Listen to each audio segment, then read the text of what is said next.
Harrier Jump Jet, the sky's vertical warrior. Opening scene, aerial shot of a Harrier hovering in midair above an aircraft carrier. Narrator voiceover. In the realm of aviation, only a few aircraft have defied gravity in the most literal sense.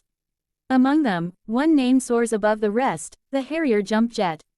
A marvel of engineering and a symbol of military innovation, the Harrier wasn't just built to fly.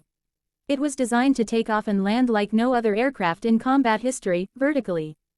Scene 2 archival footage of 1960s British Aviation Research Labs. Narrator. The story of the Harrier begins in the Cold War era, in Britain, where the fear of losing conventional airfields in a nuclear conflict prompted the need for an aircraft that could operate from virtually anywhere, roads, fields, or even the decks of small ships. The answer: VTOL, vertical and/or short takeoff and landing. This radical concept gave birth to the Harrier's predecessor, the Hawker P1127, first flown in 1960. Powered by the revolutionary Pegasus turbofan engine, this aircraft could vector its thrust, redirecting it downward for vertical lift. Scene 3 technical breakdown animation of the Rolls-Royce Pegasus engine.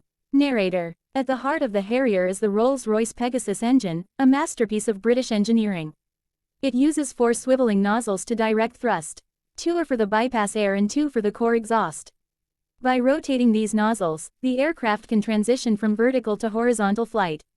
This capability, called vector thrust, allows the Harrier to hover, perform vertical takeoffs and landings, and even back up mid-air.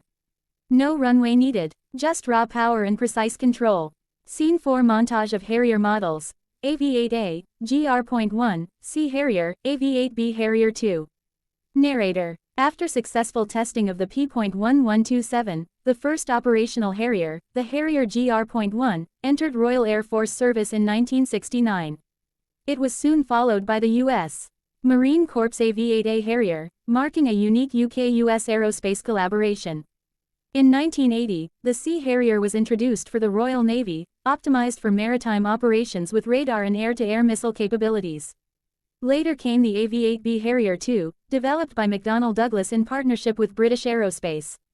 It featured improved avionics, a larger wing for better payload, and a composite fuselage, making it deadlier and more versatile than ever before.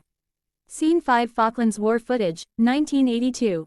Narrator. The Harrier's true baptism of fire came in 1982 during the Falklands War. Operating from small aircraft carriers in the harsh South Atlantic, British Sea Harriers shot down over 20 Argentine aircraft, without a single air-to-air combat loss. Their ability to operate from forward positions in rough conditions proved vital. The Harrier was no longer just a concept, it was a warfighter. Scene 6 AV-8B Harrier II operations in Iraq and Afghanistan. Narrator. In the 21st century, the U.S. Marine Corps deployed the Harrier II in Iraq and Afghanistan. Its ability to take off from amphibious assault ships and forward bases gave ground commanders instant air support. Armed with laser-guided bombs, Maverick missiles, and a 25mm GAU-12 cannon, the Harrier was a flying arsenal. Whether striking enemy positions or providing close air support, it was always first on the scene, and last to leave. Scene 7 Harrier cockpit view and pilot training footage. Narrator. Flying a Harrier requires a rare breed of pilot. Hovering a 10-ton aircraft using throttle, nozzle lever, and control stick simultaneously is more like flying a helicopter than a jet. Even with cutting-edge avionics, it takes precision, nerves of steel, and years of training to master this machine. Scene 8. Decommissioning ceremony footage from the UK 2010 and USMC 2021. Narrator. After decades of faithful service, the UK retired its Harrier fleet in 2010, followed by the US Marines in 2021.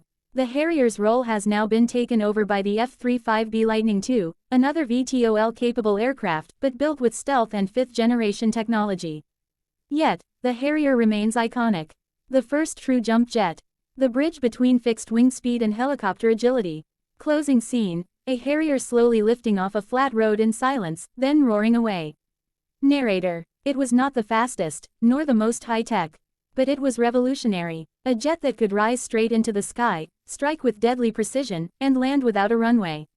The Harrier Jump Jet didn't just fly. It changed the way wars were fought. It redefined what was possible. Fade to black. Text on screen. Harrier Jump Jet 1960-2021. The vertical legacy lives on.